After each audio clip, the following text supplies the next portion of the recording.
oraya sığmıyor. Yeri daha büyüktür, oraya sığmıyor. Büyük olduğu için sığmıyor. Li bajarê Amedê çinîna pembuyan dest pê kir bi hatina hêva cotmeyê cotyar pembuyên xwe li ser ardan kom dikin. Keç û cin li aliyekê bi destan, zilam jî li aliyekê bi patozê pembuyan diçînin. Di vê çarçoveyê de waliyê bajarê Amedê jî serdana jotyar û karkeran kir û bi xwe jî patozê ajot. Walî û jotyar amacê pêkirin ku li bajarê Amedê li ser 10,000 donum erdî de îsal pembo hatiye çandin û kar û hilberîna wî jî li gor sala borî baş e.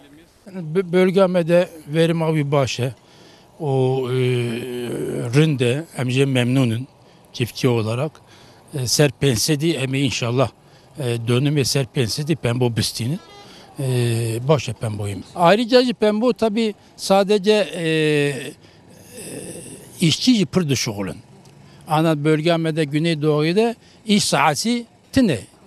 Emdimen pembo biraz ziyade bir veki bera gencemel vedeli bir şoğulun. O şu dendiki vişi runje derti, dendiki viş runje derti.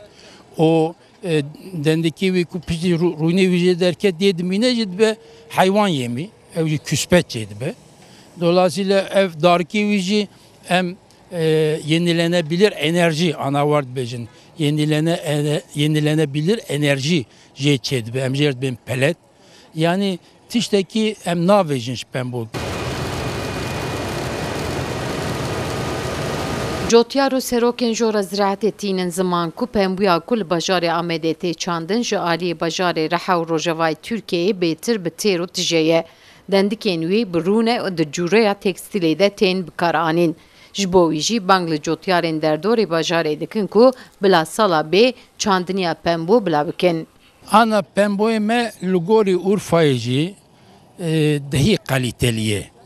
Euro pemboye me dünyayı da uzanın dünyada en kaliteli pembo li Mısır'e Nil cemi Nil heya ve Nil vadisiye piştivi livir bismile bismilci ev Dicle çememe heye Dicle çememe sağavi solavi 2 kilometre 8 kilometre 4 kilometre ku pembo davejin ev pembo aynı Mısır kalitesi çavaya, Mısır'da pembo kalitesi çavaya ev civaraya.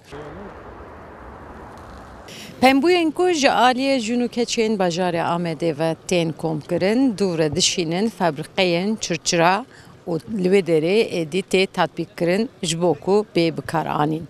Sevda Kaplan, Kurdistan TV, Amed.